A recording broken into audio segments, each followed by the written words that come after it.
មេងល្អខ្ញុំមិនអាចទាញនាងឲ្យចូលមកពាក់ព័ន្ធបានទេមនុស្សដូចខ្ញុំមិនសាកសម្លាយបងស្រីខ្ញុំស្រឡាញ់បងអានរ៉ានខ្ញុំសុំទោសយប់នោះដែលនៅជាមួយនាងគឺមកពីខ្ញុំមិនល្អអាយុនេះដែលស្ទើរតែជ្រុលជ្រោះក៏ជាកំហុសរបស់ខ្ញុំដែរមនុស្សដូចខ្ញុំមិនសាកសមទទួលបានសេចក្តីស្រឡាញ់ទេនៅចំពោះមុខមនុស្សដែលខ្លួនស្រឡាញ់ត្រូវតែញឹមទៅមើលទៅល្អមើលបងស្រីមិនបាច់សុំទោសទេយប់នោះបងមិនបានបង្ខំខ្ញុំទេគឺខ្ញុំស្ម័គ្រចិត្តដោយខ្លួនឯងកើតចេញពីបេះដូងនិងក្តីស្ម័គ្រចិត្តខ្ញុំស្រឡាញ់បងតាំងពីតូចរហូតមកដល់ធំមិនដែលប្រែប្រួលឡើយប្រសិនបើមានថ្ងៃណាមួយខ្ញុំហត់នឿយខ្ញុំនឹងដើរចេញដោយខ្លួនឯងប្រសិនបើអ្នកម្ដាយនៅរស់ខ្ញុំមុខជាអាចស្រឡាញ់បងដោយមិនខ្វល់ពីអ្វីទាំងអស់បងស្រីកុំបដិសេធខ្ញុំទៀតអីនៅក្នុងចិត្តរបស់ខ្ញុំបងបែបណាក៏ល្អបំផុតដែរខ្ញុំពិតជាល្អថ្នាក់នឹងផងបងស្រីឥឡូវខ្ញុំត្រឡប់ទៅគេងវិញហើយកុំភ្លេចទទួលវិឆាតខ្ញុំផង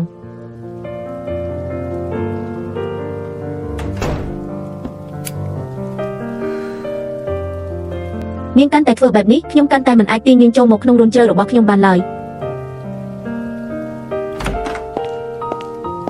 លោកប្រធានគូស្រាវជ្រាវច្បាស់ហើយមនុស្សដែលសឹមស៊ីរៀបចំទុកនៅយប់នោះគឺនៅបន្ទប់502តែអ្នកនាងអានដើរច្រឡំបន្ទប់ក៏ចូលទៅបន្ទប់501របស់លោករៀបចំចាត់ការបានហើយខាងរដ្ឋបាលនិងធនធានមនុស្សបានរៀបចំបញ្ជីឈ្មោះរួចរាល់ហើយមនុស្ស8នាក់ដែលសឹមស៊ីបង្កប់នៅផ្នែកហិរញ្ញវត្ថុនិងផ្នែកគម្រោងត្រូវបានទទួលលិខិតបញ្ឈប់ពីការងារទាំងអស់នៅព្រឹកនេះនៅមិនទាន់គ្រប់ទេប្រមូលពុស្តាងដែលពួកវាខ្លាញ់បន្លំបញ្ជីកណេនិងស៊ីសំណុកផ្ញើទៅតុលាការខ្ញុំចង់ឲ្យពួកវាយ៉ាងតិចជាប់គុក10ឆ្នាំឡើងទៅបាទយកព្រមខាងគូទៅឲ្យយប់មិញរវើវាខ្លាំងណាស់ថាចង់កោះប្រជុំក្រុមប្រឹក្សាពិបាលដើម្បីដកតំណែងលោក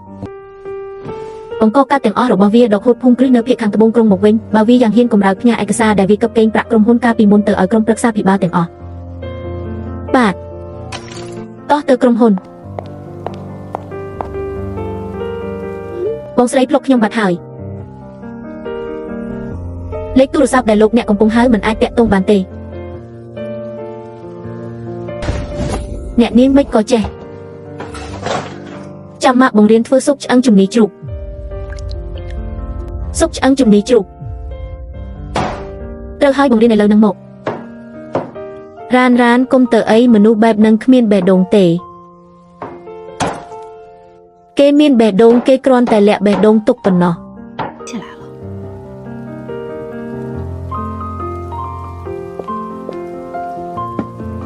បងស្រីបងភ្លុកខ្ញុំហើយខ្ញុំធ្វើស៊ុបឆ្អឹងជំនីជ្រូកឲ្យបងនេះជាលើកទី1របស់ខ្ញុំ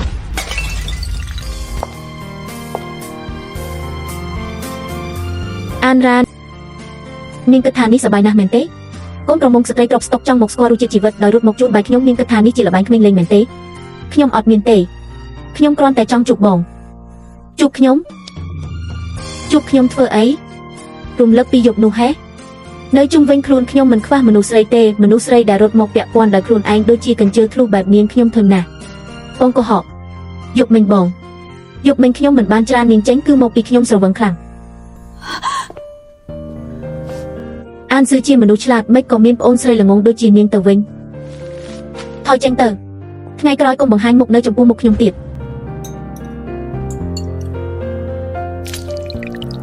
នាងភ្ញាក់ហើយ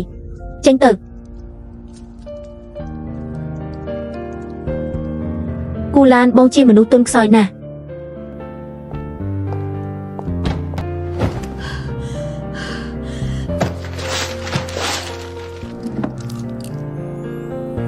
កូនក្រមុំស្ត្រីត្រកូលអានមិនអាចត្រូវបំផ្លាញដោយសារមនុស្សអាក្រក់ដូចជាខ្ញុំបានទេ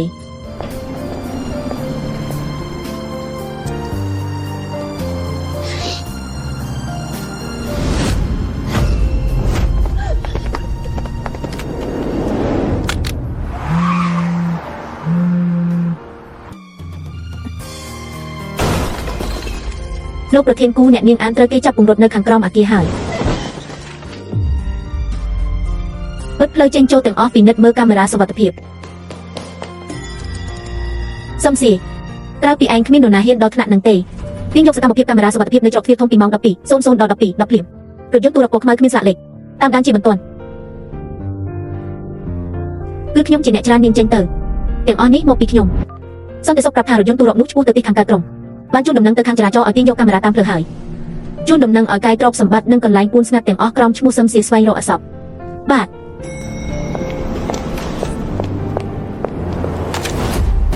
10 នាទីមុននាងនៅឈរនៅចំពោះមុខខ្ញុំនៅឡើយ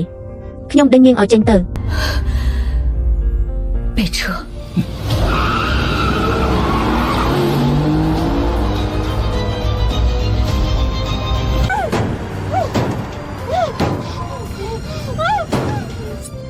បងថ្លៃចាប់បានមនុស្សហើយនៅរស់រវើកសក់មួយសរសៃក៏មិនបាត់បងដែរបញ្ជូនមនុស្សទៅឃ្លាំងនៅខាងកើតក្រុងមើលថែឲ្យល្អកុំឲ្យខូចផ្ទៃមុខឲ្យសោះខ្ញុំនៅមានប្រយោជន៍ទៀតហាកុំបារម្ភធានាថានឹងប្រគល់ជូនយ៉ាងល្អបងថ្លៃជាមនុស្សស្រីអ្នកណាជាអ្នកបញ្ជាហើយមានពាក់ព័ន្ធអ្វីនឹងគូឡាននេះឬជាកូនក្រមុំត្រកូលអានស្បែកក្រឡូមស្អាតណាស់តើអ្នកនាងកុំសម្លឹងមុខអីស្ដាប់បង្គាប់ទៅមិនជឿខ្លួនចេះមានកំហឹងទៀតកុំភ័យអាយ៉ានឹងមកជួយខ្ញុំគេក៏នឹងមកដែរ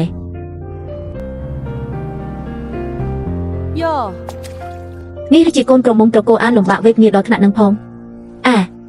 ខ្ញុំមិនបានឲ្យពួកឯងអញ្ជើញនាងមកទេអីមិនក៏មិនចេះអាណិតអាសូរមនុស្សស្រីបែបនេះគូឡានហ៊ានបិទកាត់ខ្ញុំដោយសារតែនាងឯងប្រកួតជាមួយគេមិនឈ្នះទេ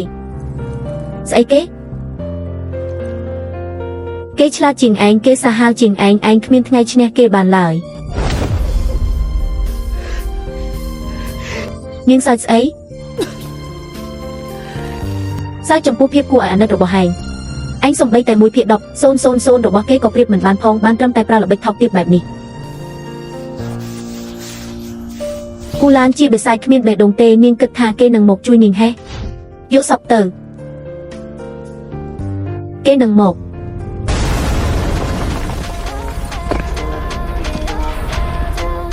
គូឡាឯងពិតជាហ៊ានមកម្នាក់ឯងមែនវាយបាក់ដៃបាក់ជើងវាទៅ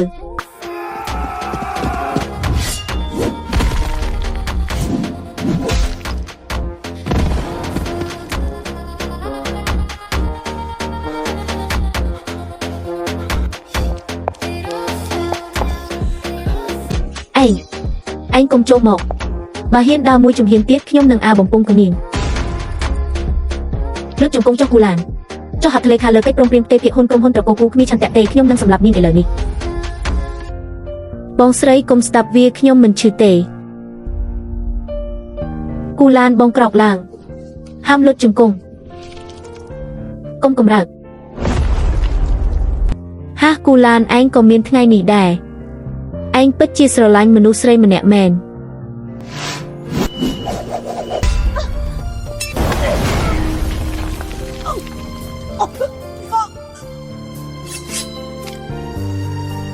ឯងយកក្បាលបារីមកជក់រលាកនាង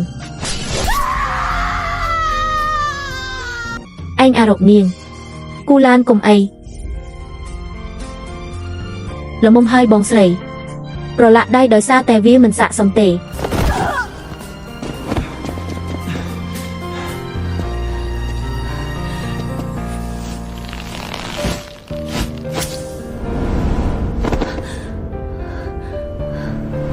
ខ្ញុំសុំទោសបងស្រីបងមកជួយខ្ញុំមែនខ្ញុំដឹងថានៅក្នុងចិត្តបងមានខ្ញុំ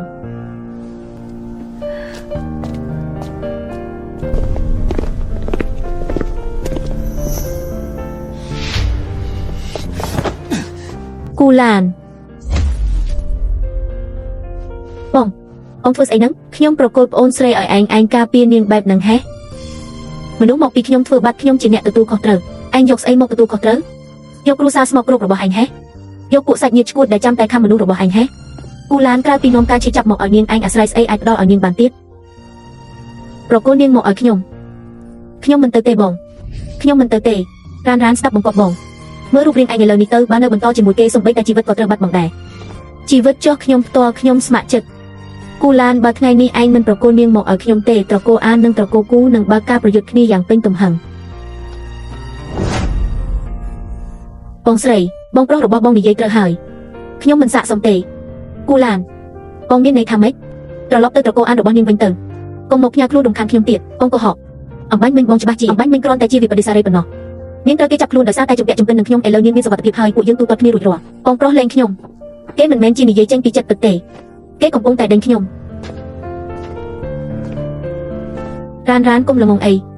ប្រសិនបើគេស្រឡាញ់ឯងពិតប្រាកដគេគ្មានថ្ងៃច្រើនឯងចេញបែបនេះទេ